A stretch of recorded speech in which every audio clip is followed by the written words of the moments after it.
لک الحمد یا اللہ الصلاۃ والسلام علیک یا رسول اللہ اما بعد۔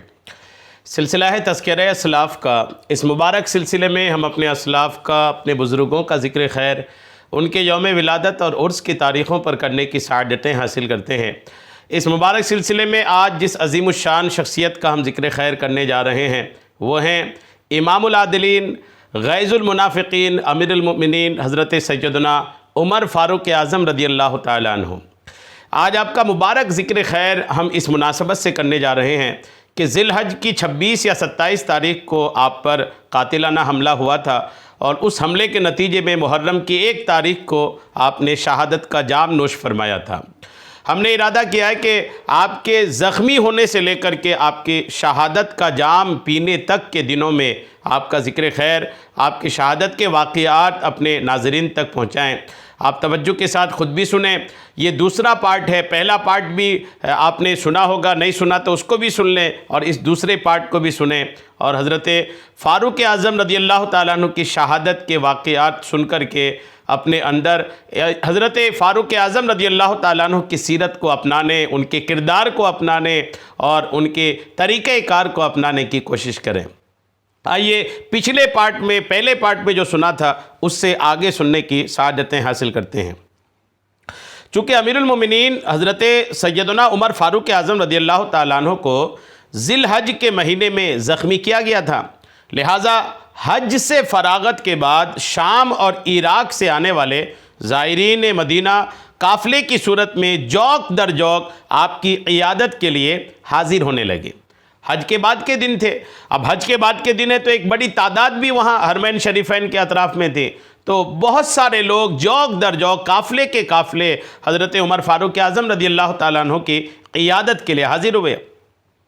تو حضرت عمر فاروق اعظم رضی اللہ تعالیٰ عنہ کے بارے میں کہ حاضر ہوئے تو آپ نے امیر المومنین فاروق اعظم کے پیٹ کے گرد سیاہ امامہ لپٹا ہوا دیکھا۔ یعنی حضرت سیدنا جویریہ بن قدامہ رحمۃ اللہ تعالیٰ علیہ یہ کہتے ہیں کہ جب میں قافلوں کے ساتھ آپ کی قیادت کے لیے حاضر ہوا، یہ شخص کہتے ہیں کہ جب ہم قافلے کے ساتھ حضرت عمر فاروق اعظم کی قیادت کے لیے حاضر ہوئے تو آپ رحمۃ اللہ تعالیٰ علیہ فرماتے ہیں کہ اس وقت ہم نے دیکھا کہ امیر المومنین فاروق اعظم کے پیٹ کے آس پاس سیاہ امامہ لپٹا ہوا دیکھا۔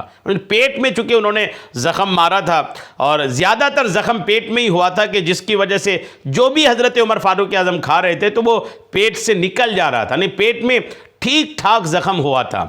تو اب وہ زخم چونکہ پیٹ میں تھا تو ایک سیاہ کلر کا امامہ حضرت عمر فاروق اعظم کے پیٹ کے اس زخم میں لپیٹ دیا گیا تھا۔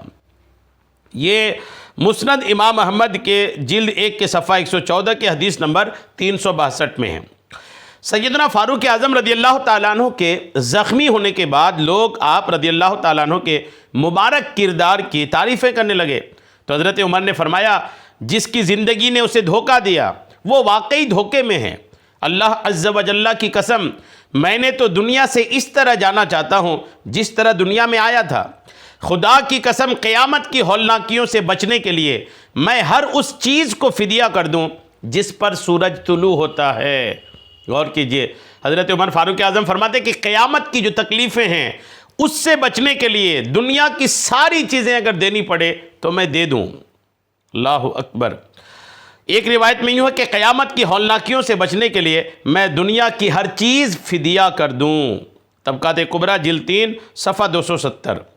واقعی دنیا تو ایک دھوکہ ہے۔ جو شخص دنیاوی لذتوں میں گم ہو گیا وہ اپنی آخرت سے غافل ہو گیا، اور جو آخرت کے معاملے میں غافل ہے یقیناً وہ خسارے یعنی گھاٹے میں ہے۔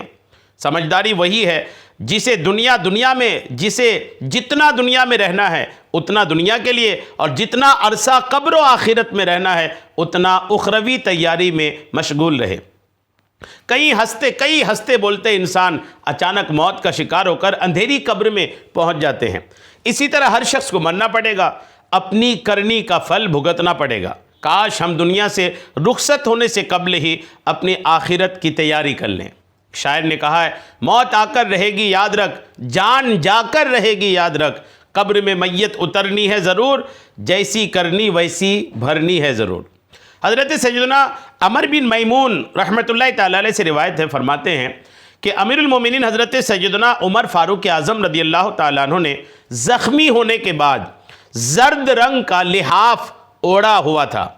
آپ نے اپنے زخم پر ہاتھ رکھ کر فرمایا کانا امر اللہ قدرا مقدورا، یعنی اللہ عز و جل کا حکم پورا ہو کر رہے گا.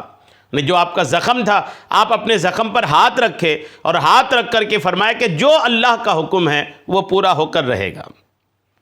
یہ طبقات کبریٰ جلد 3 صفحہ 251 میں ہے. تمام سرکاری غلاموں کو آزاد کر دیا جائے. شہادت سے قبل، یعنی جب آپ کو لگا کہ اب یہ شہادت میری قریب ہے، تو حضرت عمر فاروق اعظم رضی اللہ تعالیٰ عنہ نے کچھ وصیتیں کی، کچھ آپ نے ضروری باتیں ارشاد فرمایا. پہلی بات یہ فرمایا کہ تمام سرکاری غلاموں کو آزاد کر دیا جائے جو نماز ادا کرتے ہیں. البتہ میرے بعد والے خلیفہ کو اس بات کا اختیار ہے کہ وہ ان سے 2 سال تک خدمت لے. یعنی جو غلام ہیں، سرکاری غلام ہیں، ان میں سے جو نمازی ہیں، عمر فاروق اعظم نے وصیت کیا کہ ان کو آزاد کر دیا جائے. نماز کی اہمیت دیکھیے، یعنی آزاد کرنے کی باری بھی آئی تو یہ دیکھا گیا کہ جو نمازی غلام ہیں ان کو آزاد کر دیا جائے. سبحان اللہ. اور میرے بعد آنے والا خلیفہ میرے مقرر کردہ عمال کو 1 سال تک برقرار رکھے. یعنی جہاں پر بھی میں نے گورنر بنا کر کے، عامل بنا کر کے بھیجا ہے، تو 1 سال کم سے کم ان سب کو میرے بعد والا مقرر رکھے. اور تیسری وصیت آپ نے فرمایا کہ اگر تم سعد بن ابی وقاص کو والی بنا دو تو ٹھیک، ورنہ جو والی بنے وہ انہیں اپنا مشیر بنائے. سبحان اللہ. سعد بن ابی وقاص کی عظمت اور شان دیکھیے حضرت عمر فاروق اعظم کی نظر میں. فرماتے ہیں اپنے آخری وقت میں کہ اگر تم ان کو والی بنا دیا تو ٹھیک، اگر ان کے علاوہ کسی اور کو بنایا تو ان کو چاہیے کہ سعد بن ابی وقاص کو اپنا مشیر ضرور بنائیں. سبحان اللہ. طبقات کبریٰ جلد 3 صفحہ 374 میں یہ بات لکھی ہے. سیدنا فاروق اعظم رضی اللہ تعالیٰ عنہ کو جب نیزہ مارا گیا اور نیزہ مار کر زخمی کیا گیا اور لوگوں کو پتہ چلا تو لوگ آپ کے پاس عیادت کے لیے آنے لگے. حضرت سیدنا کعب احبار رحمۃ اللہ تعالیٰ علیہ آئے اور دروازے پر رونے لگے. یہ بزرگ جب آئے نا عیادت کے لیے دیکھنے کے لیے تو دروازے پر رونے لگے. ساتھ ہی فرمانے لگے اللہ عز و جل کی قسم، اگر امیر المومنین سیدنا فاروق اعظم رضی اللہ تعالیٰ عنہ اپنے رب سے موت کو مؤخر کرنے کی، موت کو ٹال دینے کی دعا کریں تو وہ ضرور ان سے موت کو مؤخر فرما دے گا، یعنی ٹال دے گا. کعب احبار رحمۃ اللہ تعالیٰ علیہ کا عقیدہ دیکھیے. کہتے ہیں کہ اگر امیر المومنین رب کی بارگاہ میں دعا کر دیں کس چیز کی؟ موت کو ٹال دینے کی، کہ ابھی نہیں مرنا ہے. اگر یہ رب کی بارگاہ میں دعا کریں تو رب کریم ان کی دعا قبول بھی فرما لے اور ان کی موت ابھی ٹل جائے.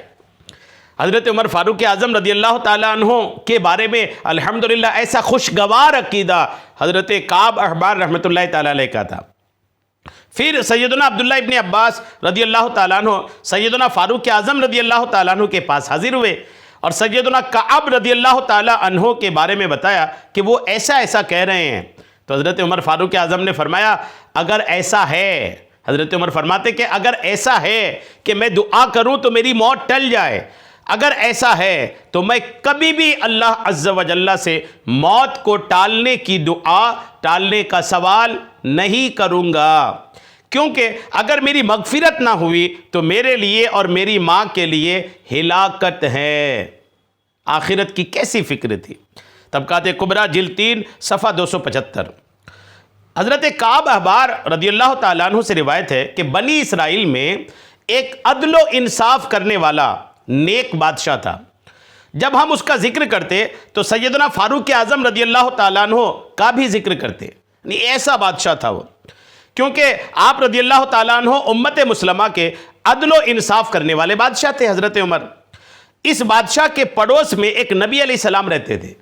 بنی اسرائیل کا وہ بادشاہ جو انصاف کرنے والا تھا، اس کے پڑوس میں ایک نبی رہتے تھے. اللہ عز و جل نے اس نبی کی طرف، ان کی طرف وحی فرمائی کہ اس بادشاہ کو فرما دیجئے کہ وہ اپنا ولی عہد مقرر کر لے. ولی عہد مطلب اپنے گدی میں ان کے بعد جو بیٹھیں گے وہ مقرر کر لے. میرے حضور اپنی وصیت بھی پیش کر دے، کیونکہ اس کی حیات کے فقط 3 دن رہ گئے ہیں. 3 دن بعد وہ دنیا سے رخصت ہونے والا ہے. یعنی نبی پر یہ وحی نازل ہوئی کہ بادشاہ کو ایسا ایسا کہہ دیں کہ اپنا ولی عہد بنا لے، چونکہ ان کی زندگی کے 3 دن بس بچے ہیں، وصیت بھی جو کرنا ہے وہ کر لے۔ اس نبی علیہ السلام نے یہ خبر اس بادشاہ کو دے دی۔ جب تیسرا دن آیا تو وہ بادشاہ اللہ کی بارگاہ میں سجدہ ریز ہو گیا، سجدہ کیا اور یوں دعا کی، اے اللہ بے شک تو جانتا ہے کہ میں اپنی رعایا کے فیصلوں میں عدل و انصاف سے کام لیتا ہوں، اور جب معاملات پیچیدہ ہوں تو تیری بارگاہ میں رجوع کرتا ہوں۔ میں نے فلاں کام فقط تیری رضا کے لیے کیے ہیں۔ اے میرے پروردگار، میرا بیٹا اور میری بیٹی ابھی بہت چھوٹے ہیں، تو ان کے بڑے ہونے تک میری عمر میں اضافہ فرما دے۔ اللہ عز و جل نے اس بادشاہ کی دعا قبول فرمایا اور اس نبی علیہ السلام کی طرف وحی بھیجی کہ اس بادشاہ سے فرما دیجئے کہ اس نے بالکل سچ کہا، اور میں نے اس کی عمر میں مزید 15 سال کا اضافہ کر دیا ہے۔ اتنے عرصے میں اس کا بیٹا اور بیٹی دونوں بڑے ہو جائیں گے۔ جب امیر المومنین حضرت سیدنا عمر فاروق اعظم رضی اللہ تعالیٰ عنہ کو خنجر کے وار سے زخمی کیا گیا تو سیدنا کعب رضی اللہ تعالیٰ عنہ نے ان سے درخواست کی کہ آپ رضی اللہ تعالیٰ عنہ بھی اپنے رب عز و جل سے درازی عمر کی دعا کریں، اپنی عمر بڑھنے کی دعا کریں۔ یقیناً اللہ عز و جل اس بادشاہ کی طرح آپ کی دعا بھی قبول فرمائے گا۔ لیکن سیدنا فاروق اعظم رضی اللہ تعالیٰ عنہ نے ارشاد فرمایا کہ اے اللہ عز و جل، تو مجھے اپنی بارگاہ میں اس حال میں بلا لے کہ نہ تو میں عاجز ہوں اور نہ ہی ملامت کیا ہوا۔ یعنی آپ نے یہ مناسب نہیں سمجھا کہ میں اپنی عمر بڑھانے کی اللہ کی بارگاہ میں درخواست پیش کروں۔ امیر المومنین حضرت سیدنا مولا علی شیر خدا کرم اللہ تعالی وجہہ الکریم فرماتے ہیں کہ ابو لولو وہ غلام جس نے حضرت عمر پر قاتلانہ حملہ کیا تھا، اس کا نام تھا ابو لولو۔ ابو لولو فیروز نے جب امیر المومنین حضرت سیدنا عمر فاروق اعظم رضی اللہ تعالیٰ عنہ کو زخمی کیا تو آپ رونے لگے۔ میں نے عرض کیا، اے امیر المومنین، آپ کو کیا چیز رلا رہی ہے؟ حضرت علی کہتے کہ جب حضرت عمر کو میں نے روتے دیکھا تو پوچھا کیا چیز آپ کو رلا رہی ہے؟ فرمائے، اے علی، مجھے یہ بات رلا رہی ہے کہ معلوم نہیں میں جنت میں جاؤں گا یا جہنم میں۔ میں نے عرض کیا، حضور آپ کو جنت کی خوشخبری ہو، کیونکہ میں نے 2 عالم کے مالک و مختار مکی مدنی سرکار صلی اللہ تعالی علیہ وسلم کو کئی بار یہ فرماتے سنا ہے کہ ابو بکر و عمر ادھیڑ عمر جنتیوں کے سردار ہیں۔ سبحان اللہ۔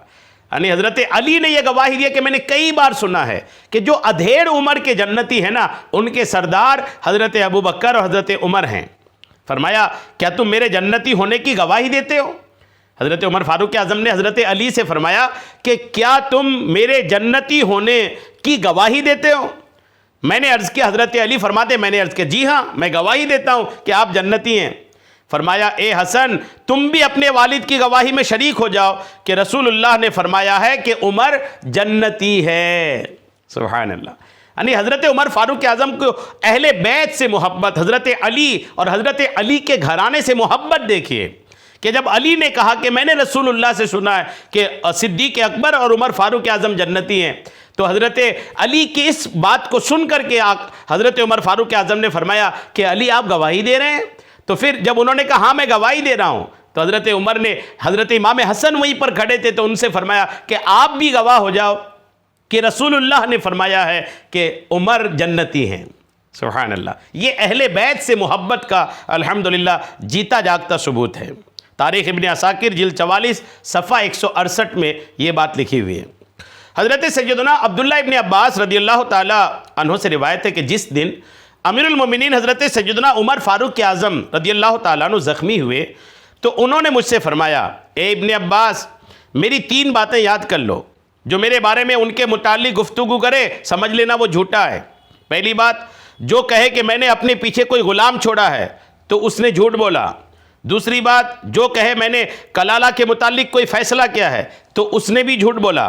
تیسری بات، جو کہے کہ میں نے اپنے بعد کسی کو خلیفہ مقرر کیا ہے تو اس نے بھی جھوٹ بولا۔ یہ کہہ کر سیدنا فاروق اعظم رضی اللہ تعالیٰ عنہ رونے لگے۔ میں نے رونے کا سبب پوچھا تو فرمایا، مجھے آخرت کا معاملہ رلا رہا ہے، آخرت کی وجہ سے میں رو رہا ہوں۔ میں نے عرض کیا، حضور آپ کی ذات میں 3 باتیں ایسی ہیں، مجھے یقین ہے اللہ عز و جل ان کے سبب آپ کو کبھی عذاب نہیں دے گا۔ فرمایا، وہ کون سی 3 باتیں ہیں؟ حضرت عمر نے فرمایا وہ کون سی 3 باتیں تمہارے نزدیک ہیں؟ کہتے ہیں میں نے عرض کیا آپ جب بات کرتے ہیں تو سچ بولتے ہیں، دوسری بات جب آپ سے رحم کی اپیل کی جائے تو آپ رحم کرتے ہیں، تیسری بات جب آپ کوئی فیصلہ کرتے ہیں تو صرف انصاف کرتے ہیں۔ حضرت عمر رضی اللہ تعالیٰ عنہ نے فرمایا اے ابن عباس کیا تم کل بروز قیامت رب العالمین کی بارگاہ میں ان 3 باتوں کی گواہی دو گے؟ تو آپ نے فرمایا میں نے عرض کیا کہ بالکل میں اس بات کی گواہی دوں گا۔ مذکورہ بالا روایت سے جہاں سیدنا فاروق اعظم رضی اللہ تعالیٰ عنہ کی بلند شان ظاہر ہوتی ہے، وہیں یہ بھی معلوم ہوا کہ اعمال صالحہ اخروی نجات کا سبب اور عذاب آخرت میں رکاوٹ بنتے ہیں۔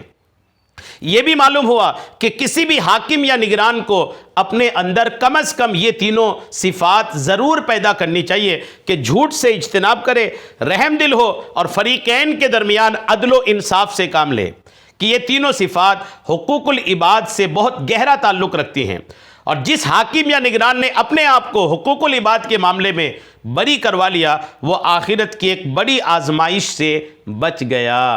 سبحان اللہ۔